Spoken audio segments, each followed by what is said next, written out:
Brought to you by Penguin.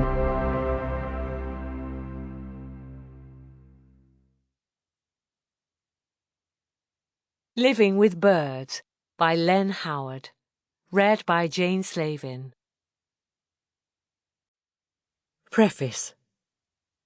14 years ago, I left London and began living with wild birds flying freely in and out of my small cottage in Sussex. Because the behaviour of the great tits was so intelligent and each individual so different in character, I became especially interested in studying this species and recording their behaviour in detail. Some of their life histories were given in my first book, Birds as Individuals. After I had written this, I discovered that one of the great tits had a remarkable talent which she developed with keen interest. Much of my time for the 3 following years was given to watching this bird, whom I had named Star, and working with her to develop her gift. The results were so astonishing that I decided upon this continuation of bird biographies. This talented great tit was the third mate of a bird called Baldhead, whose biography up to June 1950 was recorded in Birds as Individuals.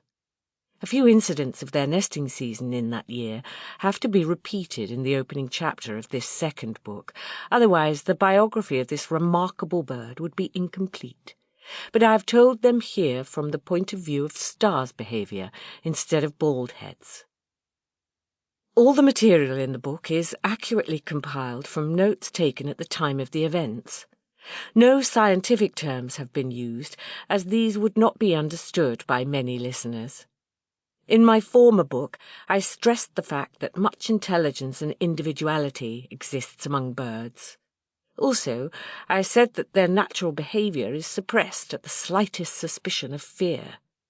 By living with birds, I gain their complete trust, so that they can reveal the extent of their intelligence and individuality, which, in this continuation of biographies, is still further proved.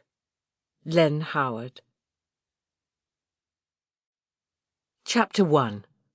Star, a great tit of genius. 1. Introductory. For many years, about 40 great tits, 20 blue tits, blackbirds, thrushes, and other species have been in and out of my cottage all day, some of the tits also roosting indoors. The interior of the cottage is arranged to suit them, and my life has become more or less regulated by theirs.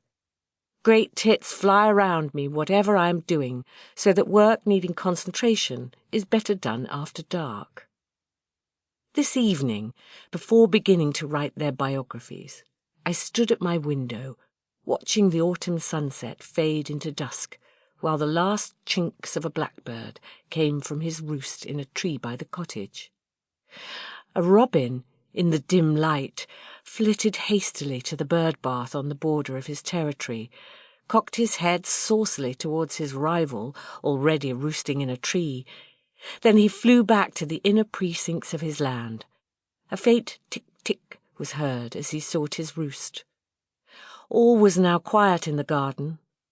The wren was asleep in a coconut shell hung to the window frame. Indoors, the great tits and blue tits turned in their roost boxes as I drew the curtains and switched on the reading lamp. They were used to this, and soon fell asleep again, but the noise of typing disturbs them. If continued for long, they become restless and hammer on their roost boxes until I stop tapping the keys. How to get a book written under these conditions is one of the many problems of living with birds. Although completely fearless with me, my birds are often slow to appear before human strangers, but it is curious that, on occasions when their immediate appearance was most helpful, they have come at once. During the war, some Canadian troops stationed nearby came swarming across the field behind my garden hedge and started to break through it until I called out to them to stop.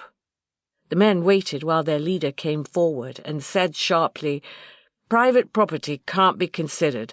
We are practicing getting to the village without going on the roads." Sample complete. Ready to continue?